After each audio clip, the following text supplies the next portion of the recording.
Il est 13h30, madame, messieurs, bienvenue à cette édition du journal. Le 6e championnat d'Afrique centrale de taekwondo Kinshasa 2015 démarre le week-end prochain. Au total, 7 pays participeront en catégorie junior et senior du 18 au 19 juillet 2015 dans la capitale congolaise. La Société congolaise des droits d'auteur et des droits voisins vient de convoquer son assemblée générale ce mardi en vue d'élire un nouveau comité de gestion, une rencontre très déterminante qui pourra jeter des jalons pour une gestion rationnelle de la structure. Les enjeux sont détaillés dans le secteur touristique. La signature de l'accord de partenariat entre la République démocratique du Congo et la République sud-africaine intervenue ce matin l'a démontré, un acte de partenariat conclu à l'issue du forum sur l'investissement dans le secteur touristique ouvert ce matin à Kinshasa. Madame, Monsieur, encore une fois, bienvenue à cette édition du journal. Faire du secteur touristique un moteur de croissance, un défi à relever par le gouvernement congolais qui, à travers le ministère du Tourisme, tient à gagner Paris. Le pays vient de signer ce matin un accord de partenariat avec la République sud-africaine. C'était à l'issue de l'ouverture du forum sur l'investissement dans les secteurs touristiques. On va écouter les ministres congolais sud-africains en charge du tourisme.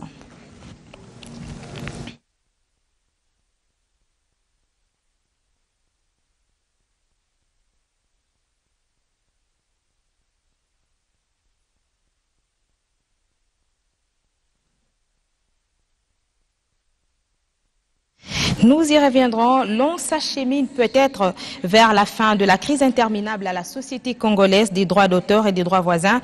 Une assemblée générale est convoquée ce mardi à l'issue de ces assises. Les membres devront élire un nouveau comité de gestion à la confirmation du ministre de la Culture et des Arts, Baudouin Banza Moukalay, qui l'a dit à l'issue d'une conférence de presse. Guylain Kabalondi pour plus de précisions. Contestation, tiraillement caractérisent la Sokoda ex-Soneka depuis sa mutation. Entre ses différents membres, les violons ont du mal à s'accorder. Face à cette situation sempiternelle, le ministre de la Culture et des Arts sort de son silence. On ne peut pas passer d'un coup d'État à un autre coup d'État. Mon objectif était que tout le monde aille aux élections et qu'on choisisse les meilleurs d'entre eux. Après étude entre les services de la haute hiérarchie et mon ministère et les différents acteurs, nous avons dit que pour mettre fin à tout ça, il faut quoi? Il faut faire une assemblée générale. Assemblée générale, autre pomme de discorde entre les comités en conflit dans cette affaire. Se tiendra pas, Baudouin Banza Moukalay lève l'équivoque. Demain, il se tiendra une assemblée générale des membres de la Sokoda.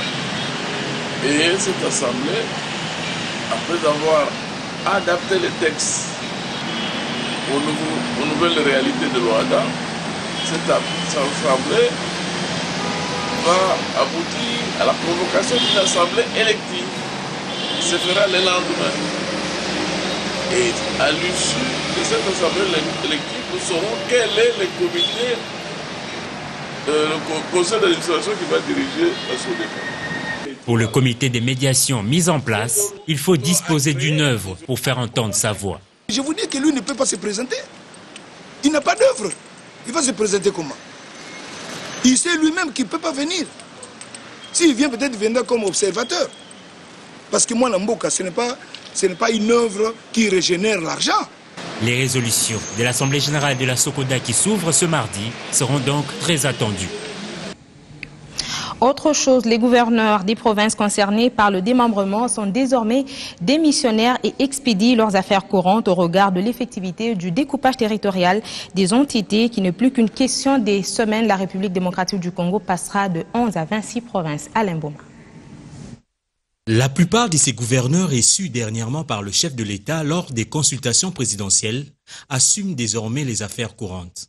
Leurs provinces respectives vont subir le découpage.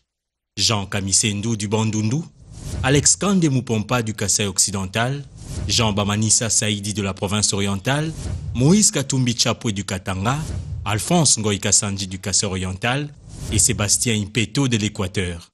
Les dates des élections des gouverneurs des nouvelles provinces issues de l'éclatement de leur entité sont déjà connues. Pour la province de l'Équateur, ça sera le 30 juillet. Pour la province de la Mongala, entre le 27 et le 30 juillet 2015, la province du Nord Ubangi entre le 27 et le 30 juillet 2015, la province du Sud Ubangi entre le 27 et le 30 juillet 2015, la province de la Chouapa entre le 27 et le 30 juillet 2015, pour l'ancienne province du Katanga, province du Olomami, entre les 3 et le 5 août 2015.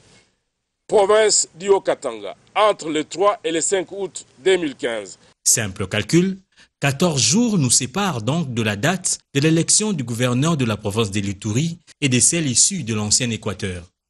La centrale électorale dit n'avoir pas d'obstacle à organiser ces scrutins. Quant aux assemblées provinciales actuelles, elles vont elles aussi s'éclater sur base des circonscriptions électorales des députés provinciaux. Et c'est ces députés provinciaux qui choisiront les animateurs de ces nouvelles provinces. Parmi les gouverneurs démissionnaires, l'on cite Jean Bamani Saïdi. Ce dernier se dit satisfait de la réalisation de son gouvernement après 2 ans et demi passés à la tête de la province orientale. En 2 ans et demi, nous avons laissé d'abord une nouvelle gouvernance. C'est ce qui était le plus important, la restauration de l'autorité de l'État et notre plan d'action de développement qui est très large a connu un début et des investissements avec les moyens de bord, devons-nous le dire, ont permis à ce que nous fassions avec nos petites recettes, en tout cas des belles réalisations et surtout de mettre sur rail beaucoup d'autres choses que les nouveaux gouvernements des 4 nouvelles provinces vont devoir continuer parce que l'État n'a jamais de rupture. C'est un programme qui est fait avec peut-être des nouvelles orientations, mais l'essentiel est connu. Dans ce journal, nous parlons aussi de l'extradition de Djamil Mukulu vers l'Ouganda. Une véritable déception pour la République démocratique du Congo qui voulait voir le numéro 1 de ce groupe rebelle, ADEF, être jugé en RDC pour des crimes commis dans le territoire de Béni. Nous avons joint à ce sujet le porte-parole du gouvernement, Lambert Mendo Malanga. Il répond aux questions de Christian Elongo.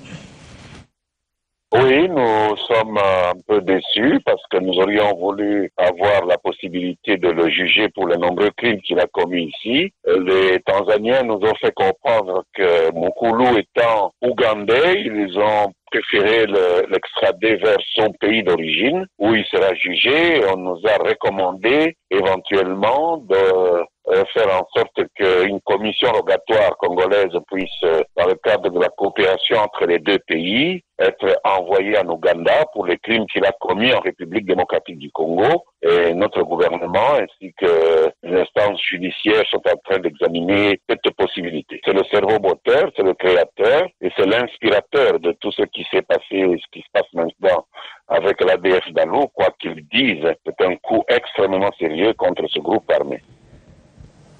Vous le savez certainement, nous sommes à quelques heures de la publication des résultats de l'examen d'État édition 2014-2015. Des moments de joie pleins d'émotions qui sont souvent caractérisés par des scènes de liesse où certains lauréats s'adonnent à des actes d'euphorie exagérés, des folies en véhicule, des attroupements où certains se livrent même parfois à des casses et donc pour prévenir pareil acte.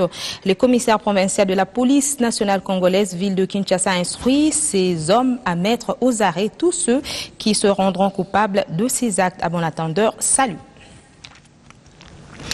Dans le secteur de télécommunications, la date du 13 juillet 2015 sera désormais inscrite dans les annales de Vodacom Congo car un pacte a été scellé ce lundi entre l'intersyndicat de la société et la direction générale, une convention collective avec plusieurs avantages, notamment une rémunération pour tous les intérêts qui s'effectueront par les agents, cela grâce à la prime d'intérim. Cédric Ebondo et Magloire Mbaki.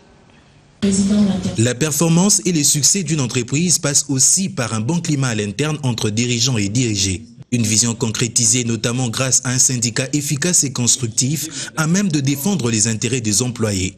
Ce pacte scellé entre l'intersyndical et les managers de la société des télécommunications Vodacom Congo est le fruit d'une série de plaidoiries qui a duré près de 9 mois. Quelques camarades peut-être ont porté des coups, ont subi des coups. Et peut-être leur vie aura été impactée par la lutte qui a caractérisé les péripéties des négociations de cette convention collective. Parce qu'ils vont maintenant apprendre que derrière eux, il y a quelque chose qui s'améliore. Et la société va prendre un nouvel élan. La naissance de cette nouvelle convention collective vient compléter le Code du travail. Ce contrat comporte plusieurs avantages. Notamment, il est désormais possible à un agent de planifier son voyage grâce au pécule de congé qu'assure la convention collective. Et pour montrer que partenaire de l'éducation, la convention collective prévoit également une participation à la prise en charge de la scolarité des enfants des agents en allouant un montant annuel à cet effet, en plus du préscolaire. La convention assure également une excellente prise en charge en cas de décès des agents, de leurs conjoints, des enfants ou des parents.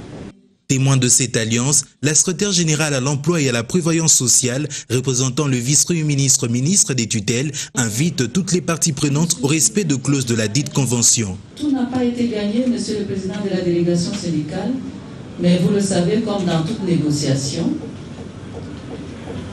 on ne cède pas tout, on n'obtient pas tout. Mais je ne peux que vous inviter à continuer ce dialogue, un dialogue constructif, un dialogue permanent, pour que, au-delà de ces papiers que vous avez signés, il y ait de part et d'autre surtout un sentiment d'appartenance. Ce partenariat gagnant-gagnant vient améliorer davantage les conditions socio-professionnelles des agents et cadres de Vodacom Congo en vue d'atteindre un meilleur rendement.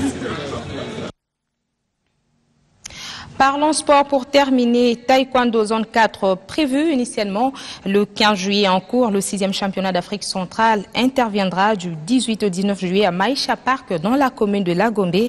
Plusieurs délégations sont attendues dans la capitale congolaise. Madame, Messieurs, c'est par cette note sportive que nous mettons un terme à cette édition d'actualité. Merci de nous avoir suivis. Prochain rendez-vous 15h30 sur B1.